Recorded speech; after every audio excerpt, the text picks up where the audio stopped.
So we're here at the London Stock Exchange because you want markets to champion UK defence. My question to you, Secretary of State, is whether the UK government is doing enough to champion defence.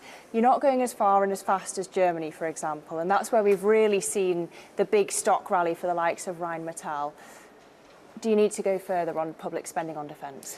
I want markets to champion defence. I want them to invest in defence, just as we are doing as a government. So we're putting 5 billion extra into defence this year, and we've made the commitment that we'll increase that to 2.5% of what the country produces by 2027. We haven't spent at that level in the UK for 15 years, and we're doing that to respond to the threats that we face. But we've slipped behind Germany as the second biggest European spender in NATO. The army's at its smallest since the Napoleonic era.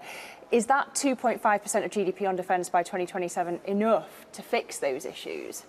Well, you're completely right. We've had 14 years, as one of my predecessors, Ben Wallace, said, of hollowing out and underfunding our armed forces. So we've got a big job to do, not just to meet the threats, to develop the new technologies that give our forces the kit they need for the future. But no, 2.5% is not enough. It's why we've also made the commitment that we'll reach 3% in the next Parliament as well.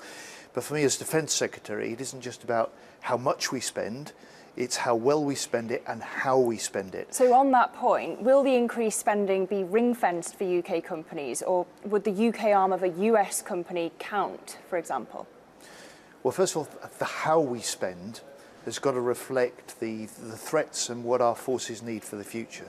So I've made the commitment that, alongside the Chancellor, that 10% of what we spend on equipment this year in defence will be ring-fenced for novel technologies and novel equipments. We've got to put our forces at the cutting edge of technology to give them the edge on the battlefield as well. But would you agree that the UK defence industry needs to be less reliant on allies like the US? So when the Prime Minister made the commitment that we would raise defence spending to 2.5% and then to 3% in Parliament, he spoke almost as much about the British economy as he did about national security. And we're a government that recognises defence is an engine for growth. And I'm a Defence Secretary that will direct British defence investment wherever I can to support British-based business, British-based jobs, British-based innovation and British-based technology. I mean, we can debate the multiplier effect of defence compared to other industries, but just on the point you made about the cutting edge, how are you ensuring that the defence industry here learns from Ukraine and keeps pace with the innovation on the battlefield? First of all, we're already incorporating the lessons that we have learned in working with Ukraine. The UK is really the country that has led support for Ukraine. So the speed at which we've been able to procure for Ukraine, the way that we've been able to do that, not just fast, but fairly and good value for money, we can do for ourselves now in the future. And that was part of my argument to the investors I spoke to here before I closed the stock market. I want them to invest in defence. I want them to invest in Britain, and I want them to recognise that investment in British defence is a good investment, because you can't have a stable economy, you can't have a settled society unless you've got strong national security. So Ukraine's Volodymyr Zelensky says he's going to be waiting for Russia's Vladimir Putin in Turkey on Thursday. If Putin doesn't turn up and agree to a ceasefire, are the UK and allies, including the US, ready to hit Russia with massive sanctions?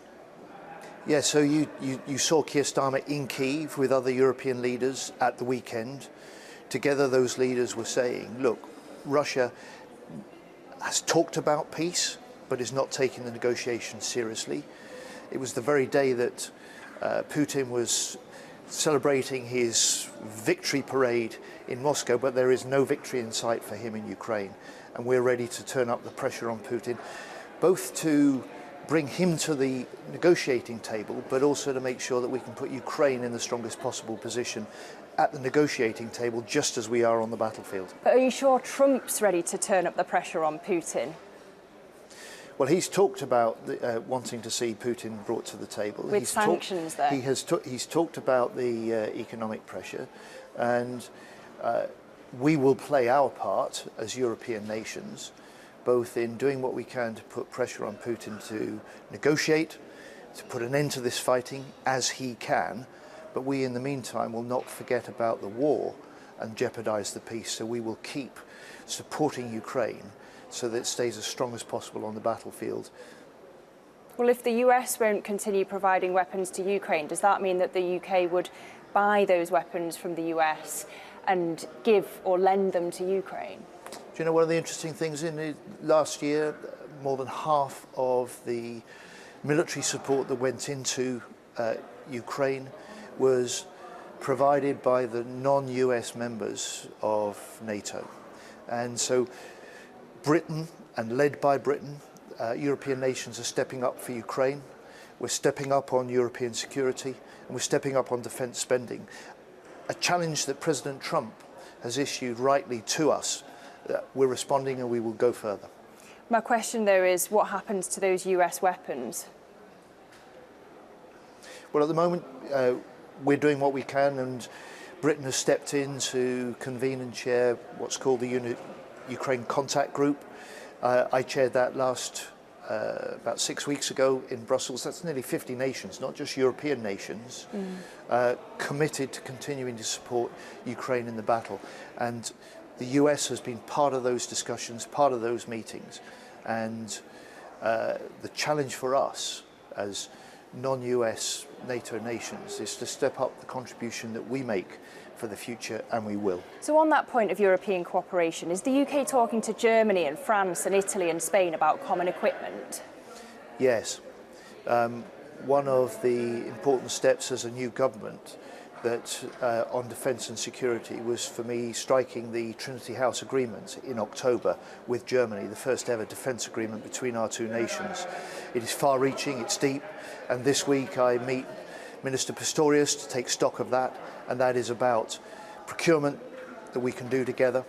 It's about military exercising we can do together, and it's about meeting the common threats and strengthening the European leadership in NATO together.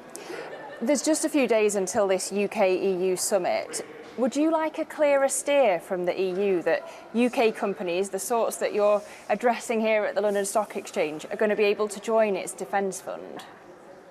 Well, we're in the sort of hardest yards of the negotiations. We're a government that even before the election said that the security challenges we face in Europe require the UK and the EU to work closer together. We've been willing and ready to do that. And we've said from the outset that we're ready to strike an agreement if the EU will do so too. So I hope we'll see on Monday what the European Union has now offered as a security and defence partnership struck with the UK. And that is the starting point or the basis on which we can discuss further whether the UK and importantly UK businesses, defence companies that lead the world in some of the technology we produce and the equipment we design, can play a part within the wider European programmes. Just finally, would Europe ever want the capability to actually project power? Or do you just want to be a deterrent to the likes of Russia? Oh, I'm very clear, it's NATO that's the cornerstone of our security. It has been for 80 years. NATO is 32 nations strong now, and its power and its purpose is to be strong enough to deter the wars we don't want to fight, but to be strong enough to fight and win those wars if any adversaries challenge us. And you're convinced that ultimately the US would honour its commitment to NATO? It's not just whether I'm convinced. President Trump made that commitment in the White House to Keir Starmer when they were there together in the Oval Office.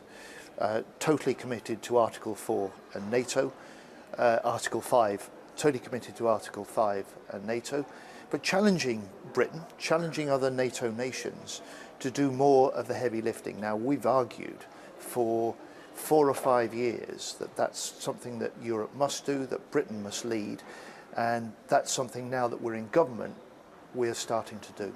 But just finally, if we're being frank, Secretary of State, is Europe a safer partner for the UK than the US? Europe is safer if we've got our 32-nation NATO alliance. The US is a central part of that.